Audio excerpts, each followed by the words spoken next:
Well, we're here today, a protest we called a number of weeks ago, to point out the problems in this country, including the housing problem, the immigration problem, the health service. Right across every issue in this country, this government is failing its people.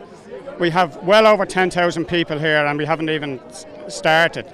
The biggest protest march that there has been in this city since the last one we had, in fact, and the numbers keep growing, and more people are coming over to accepting that what we have said from November 2022 has been correct. Even the government now admits that everything we said has been correct. You can see a change in tone in relation to immigration, but our position is this country cannot facilitate any more inward migration, whether it's legal, illegal, I-pass or student or work visas. We are at capacity when our own people can't afford to buy a house or get a hospital appointment. And when you have people calling counter-protests against us yet again, called by a TD who doesn't even wants to run the country but doesn't know whether his own child is a boy or a girl. Nick Delahanty, there's about 30,000 people estimated here on the streets of Dublin today. Why did you come to the protest and why do you think everyone else came? Well, I'm looking forward to seeing what numbers the Irish Times say we're here today.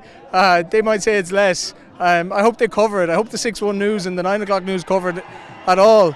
But this is probably one of the first big protests I've ever been at. I'm not a person that comes to these protests, but over the last year I've realised what's actually going on. We need representation. We need people to speak out. There's not one political party here today that is in government that is standing by the thousands of people that are here. And why is that? There's something wrong. The political class aren't getting the message, and there's a serious issue.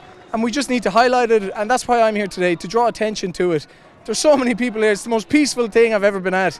There's been more trouble at a Munster rugby match or a tip hurling game than there is here today. It's incredibly peaceful, lots of families, and it's just... And when you see parties like Sinn Féin and People Before Profit calling this a racist demonstration and a far-right demonstration, what do you say to that? Well, these are just words. I'm like... What is far right? I'm sick of it. Unless you've been called far right these days, you're obviously not doing enough to represent genuine Irish people.